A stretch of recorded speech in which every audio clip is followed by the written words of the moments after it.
Partie 1, là où le froid rassemble. Amsterdam, février.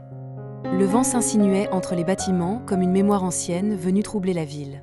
Les pavés luisants trahissaient la dernière pluie, et les gens, emmitouflés dans leurs manteaux, glissaient furtivement d'un endroit à un autre, en quête de chaleur. La salle paroissiale Sainte-Odile, un peu à l'écart du centre, accueillait ce jour-là les derniers arrivants du cours de catéchèse pour adultes, un atelier consacré au rite du baptême et à la création du monde. C'est là que Idriss, les mains enfoncées dans les poches de son long manteau, fit son entrée. Il était arrivé trop tôt, comme toujours. Pas par ponctualité, mais par besoin de silence. De solitude ordonnée. Il aimait ces quelques minutes où les bancs vides laissaient croire qu'on pouvait reconstruire quelque chose dans ce chaos. Il ne croyait pas vraiment. Du moins, pas comme on lui avait enseigné. Pour Idriss, Dieu ressemblait davantage à une pulsation cosmique qu'à un vieil homme barbu. Mais il venait, semaine après semaine, parce que les récits avaient le pouvoir de lui parler là où aucune parole ne suffisait. Et peut-être aussi, parce qu'il espérait croiser un regard qui comprendrait cette fracture invisible entre sa foi et sa raison. La salle sentait le bois humide et les bougies à moitié consumées. Une croix trônait au fond, simple, avec derrière elle un vitrail qui laissait filtrer un timide rayon de soleil. C'est à ce moment précis qu'elle entra. Erika. Elle portait un manteau bleu nuit, garni d'un col de laine blanche. Ses cheveux, indisciplinés et roux, s'échappaient en boucles presque musicales de sous sa capuche. Elle avança sans bruit, comme si ses pas ne voulaient pas déranger les prières silencieuses que les murs conservaient. Elle s'installa au deuxième rang, juste devant Idriss.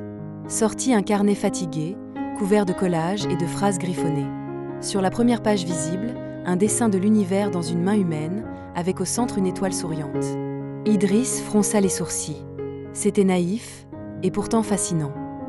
Le prêtre entama le cours sur la Genèse, évoquant le chaos primitif, les ténèbres et le souffle qui sépara la lumière. Idriss écoutait, mais ses yeux glissaient vers les pages d'Erika, vers les constellations qu'elle traçait à la main. Elle ne prenait pas de notes. Elle dessinait, créait des mondes parallèles pendant qu'on parlait du commencement. Puis elle tourna la tête, et leurs regards se croisèrent. Une seconde. Juste assez pour qu'il oublie le froid, le cours, les doutes. « Tu crois vraiment que les étoiles peuvent sourire ?» demanda-t-il, à mi-voix, sans même réfléchir. « Seulement celles qui ont été vues par quelqu'un qui les aime, » répondit-elle dans un murmure, sans se retourner. Ce fut leur première conversation. Pas une présentation, pas un échange de noms, juste une vérité flottante entre deux inconnus. Un café après le cours. Erika proposa sans attendre.